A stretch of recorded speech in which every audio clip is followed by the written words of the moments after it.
Assalamualaikum warahmatullahi wabarakatuh. Kami Muhammad Nasir Matang pada hari ini hari Ahad tepatan dengan tanggal 23 Ramadan 1446 Hijriah atau bertepatan dengan tanggal 23 Maret 2025 Masehi. Kami berada di Ujung Blang, tepatnya di Rimbun, rumah makan atau kafe Rimbun, dalam acara buka puasa bersama dengan mitra kerja dari PT Kia Jaya, pemilik Pak Haji Basri, khususan distributor susu steril merek Capwala. Nah, ini tadi pada hari ini ada acara buka puasa dengan mitra kerja beliau.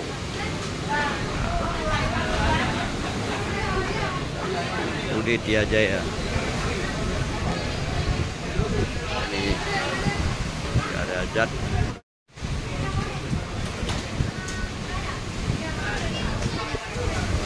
Demikian laporan kami di Rimbun, rumah makan yang sudah disiapkan menu-menu buka puasa. Muhammad Nasir Matang melaporkan.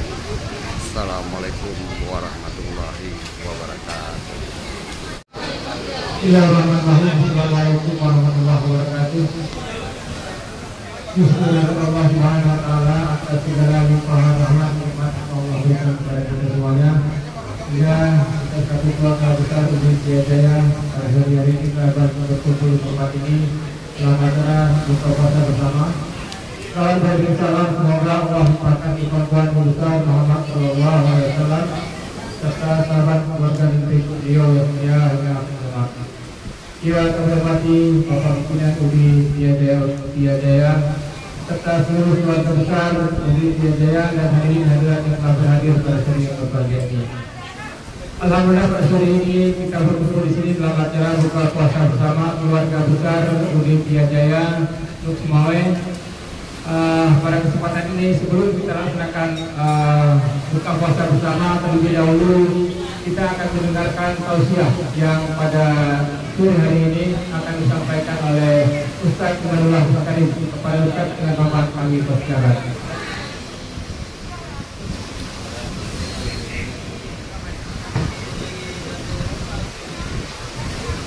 Assalamualaikum warahmatullahi wabarakatuh.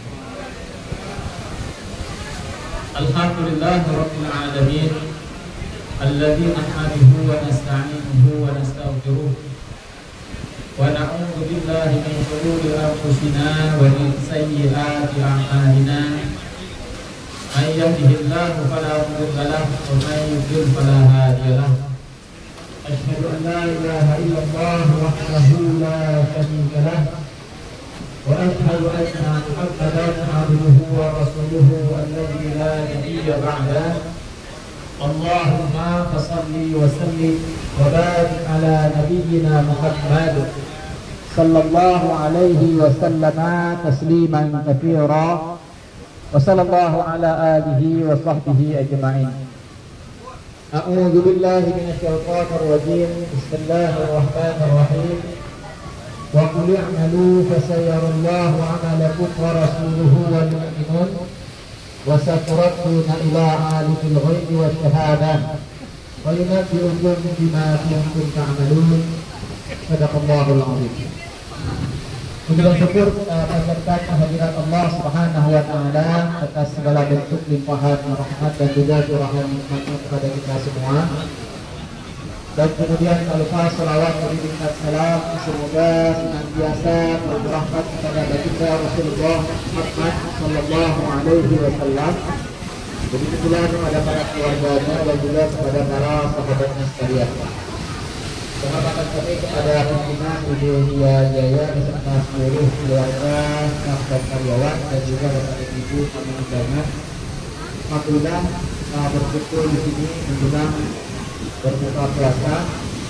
Kembali kita sama-sama saling mengingatkan perlu kita pula adalah waktu-waktu yang sangat berharga untuk kita berdoa kepada Allah Subhanahu wa taala. Sebelum kita masuk pada tema tausiah pada hari ini, apakah suara saya terdengar? Karena kami dari sana, karena suara terdengar. Baik, kepada juga Allah Subhanahu wa Ta'ala, ada satu ayat yang sama semua kita.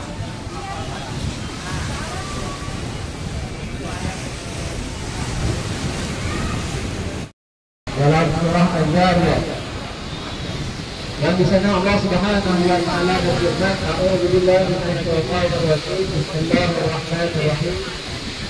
Wa ma khalaqtul jinna wal insa illa liya'budun." Dan tidaklah kami menciptakan jin dan manusia kecuali dengan satu tujuan, illa liya'budun, yaitu menjadi seorang hamba yang beribadah kepada Allah Subhanahu wa Ta'ala. Jadi kita diciptakan hamba tujuannya apa?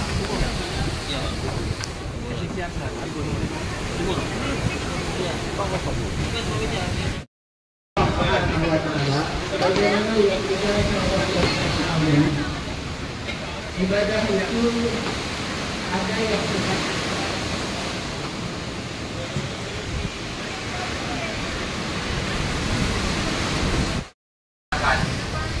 tapi selain itu ada satu istilah ibadah yang dia lebih luas, yaitu ibadah ghairu mahdhah. Ibadah ghairu mahdhah ini juga di sisi Allah Subhanahu wa Ta'ala memiliki nilai yang begitu tinggi, walaupun tata caranya tidak seketat ibadah mahdhah. Nah, di antara bentuk ibadah ghairu mahdhah yang nilainya begitu tinggi di sisi Allah Subhanahu wa Ta'ala adalah bekerja mencari nafkah. Jadi bekerja, Bapak dan Ibu hari ini bekerja di UD Tia Jaya, tapi pada hakikatnya kita bekerja itu insya Allah mendapatkan pahala di sisi Allah Subhanahu wa Ta'ala, bahkan pahala yang begitu besar.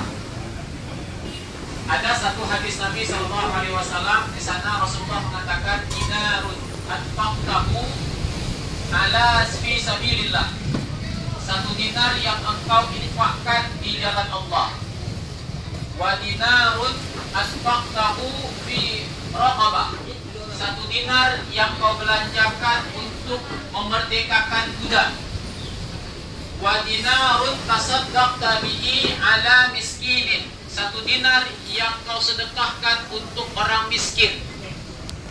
Wa dinarun anfaqtahu ala ahlika.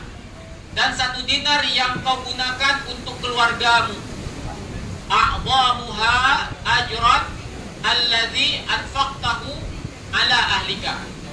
Maka satu dinar yang kau berikan untuk keluargamu lebih baik nilainya di sisi Allah bila dibandingkan dengan satu dinar yang kau infakkan untuk memerdekakan budak. Lebih baik daripada satu dinar yang kau gunakan untuk bersedekah kepada orang miskin. Dan lebih baik daripada satu dinar yang kau infakkan di jalan Allah. Jadi satu dinar yang kita gunakan untuk anak kita, untuk makan anak kita, untuk makan istri-istri kita, lebih baik daripada semua yang disebutkan tadi. Artinya apa? Harta yang kita cari, harta yang kita usahakan, dan kemudian kita bawa pulang ke rumah, itu dinilai ibadah yang cukup besar di sisi Allah Subhanahu wa Ta'ala. Kemudian yang kedua, pada suatu hari Rasulullah bersama sahabat bertemu dengan seorang pemuda yang bekerja.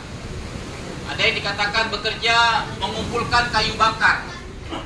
Pemuda ini tegak, badannya kekar.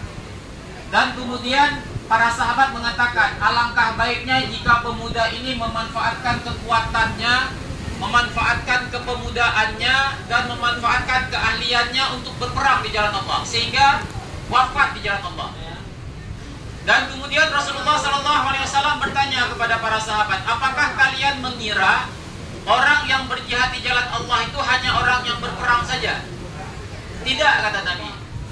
Kemudian Nabi SAW melanjutkan, man sa'a ala walidayhi, barang siapa yang bekerja untuk keperluan kedua orang tuanya, fa fi sabilillah, maka dia berada di jalan Allah.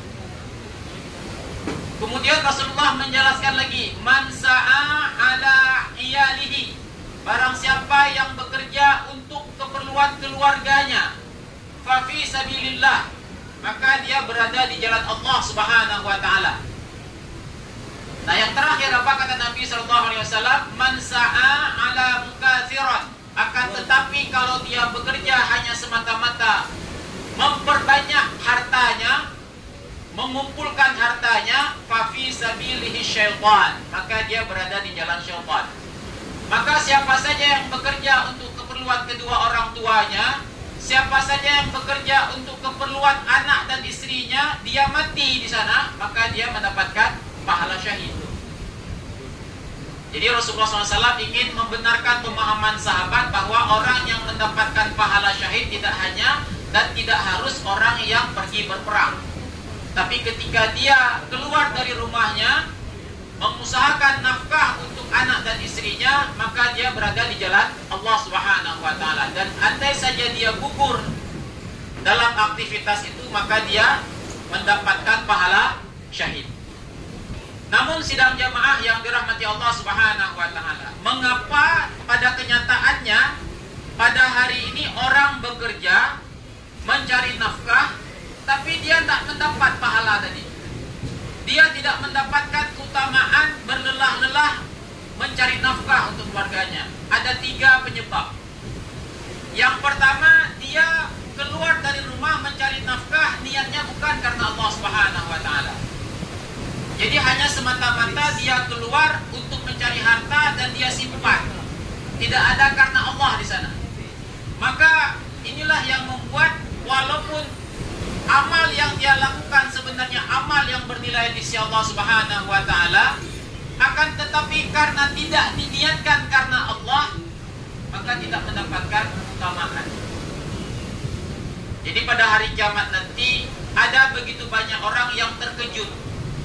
Di antaranya terkejut karena dia merasa dia akan memperoleh pahala yang besar di sisi Allah. Akan tetapi pahala itu tidak dia dapatkan. Mengapa? Karena semua amal yang dia lakukan di dunia, dia lakukan bukan karena Allah Subhanahu wa taala. Walaupun amalan itu terlihat besar. Tapi ada juga orang yang terkejut. Orang kedua yang terkejut, semoga kita masuk pada kelompok yang kedua. Orang yang merasa amalnya biasa-biasa saja, infaknya biasa-biasa saja, tapi Allah pun kemudian memberikan kepadanya pahala yang besar, sehingga membuat dia bertanya-tanya, mengapa amal yang biasa-biasa saja tapi pahalanya besar? Itu semua disebabkan karena kemurnian niat karena Allah Subhanahu wa taala. Jadi yang pertama, Bapak Ibu yang dirahmati Allah Subhanahu wa taala, mungkin ada di antara kita yang sudah sekian tahun bekerja, ya, pulang ke rumah membawa rezeki untuk anak dan istri. Maka perlu kita evaluasi, apakah selama ini ketika kita keluar rumah mengusahakan rezeki untuk anak dan istri kita, itu semua kita lakukan semata-mata karena Allah, atau hanya karena semata-mata ingin menumpuk harta.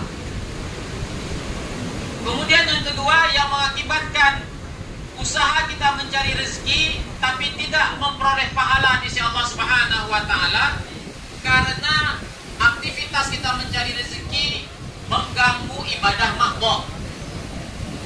Ada orang dia bekerja banting tulang siang dan malam mencari rezeki sampai mengganggu sholatnya.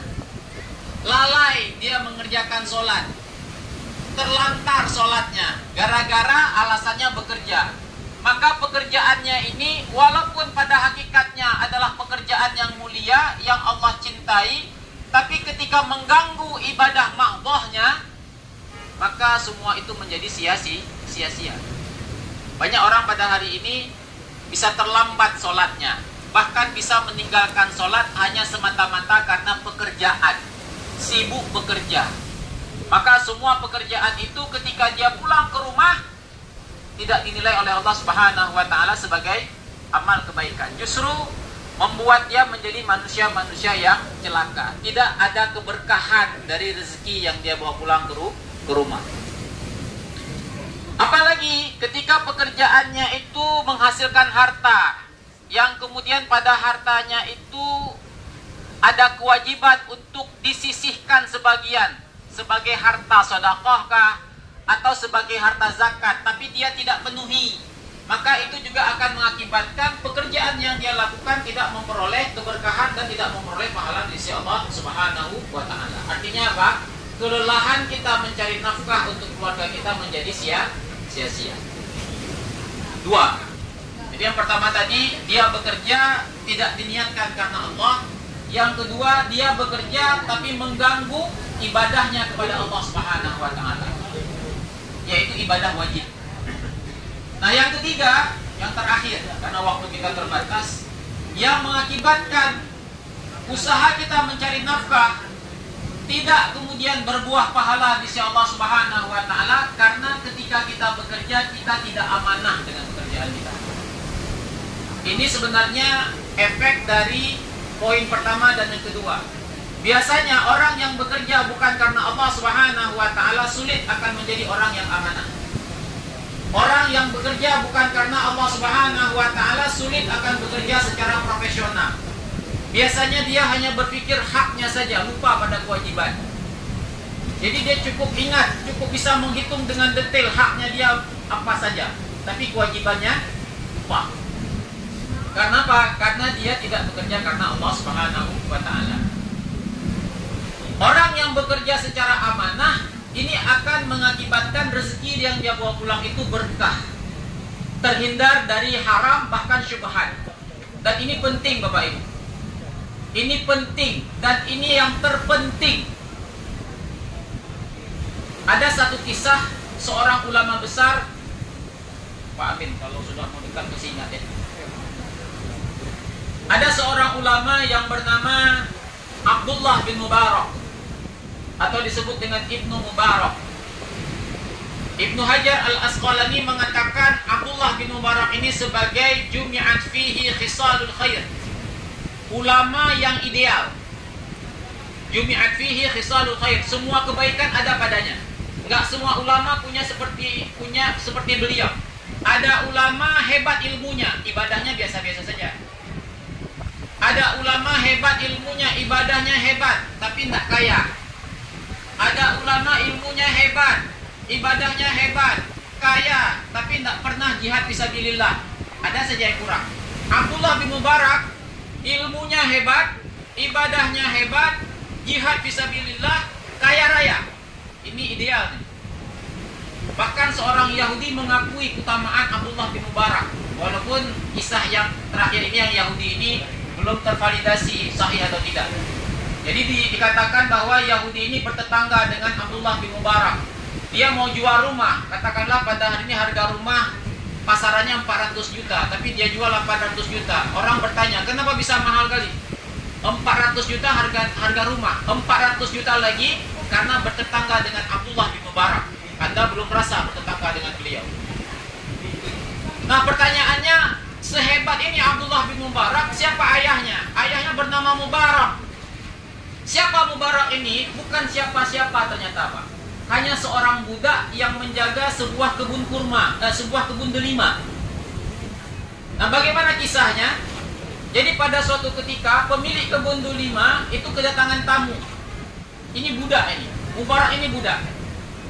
Dia ingin menjamu tamunya dengan delima. Dia panggil Mubarak. Mubarak, kita punya tamu. Tolong petik beberapa buah delima untuk kita berikan kepada tamu kita. Mubarak kemudian mengambil beberapa buah delima dan kemudian memberikan kepada tuannya. Setelah dibelah ternyata asam. Kemudian tuannya mengatakan, Mubarak, ini delimanya asam, tolong cari yang manis. Kemudian Mubarak kembali ke kebun delima dan mencari buah yang lain. Ternyata ketika dibelah masih asam. Kali ini pemilik kebun marah. Ya Mubarak, tidakkah kau bisa membedakan delima yang manis dan delima yang asam? Kau sudah lama bekerja di sini, sudah 11 tahun. Kemudian Mubarak mengatakan, wahai Tuhan, selama aku bekerja di sini, aku belum pernah mencicipi satu buah pun delima di kebun ini. Sang pemilik kebun terheran-heran. Kau sudah 11 tahun bekerja di sini, belum kau cicipi satu buah delima pun? Belum. Karena selama aku bekerja di sini, kau belum memberikan aku izin. Apa yang terjadi hari ini, Pak? Kalau kita punya kebun duren, suruh jaga sama orang, jatuh 22 dia bilang. Yang mentenggut, Pak. Mungkin kalau hari ini ada gudang, ya, gudang itu ada susu segala macam kan. Hana pun tacok dua buah kaleng kah, hana pun hana gedepu le toke. Tapi bagaimana Mubarak 11 tahun dia tidak pernah mencicipi satu buah delima pun di kebun itu. Seperti itulah dia menjaga dirinya dari sesuatu yang haram. Nah, inilah yang kemudian para ulama mencatat kisah ini yang mengakibatkan bibit yang dimiliki oleh Mubarak ini adalah bibit yang berkah, sehingga menghasilkan anak yang sekalipun Abdullah bin Mubarak.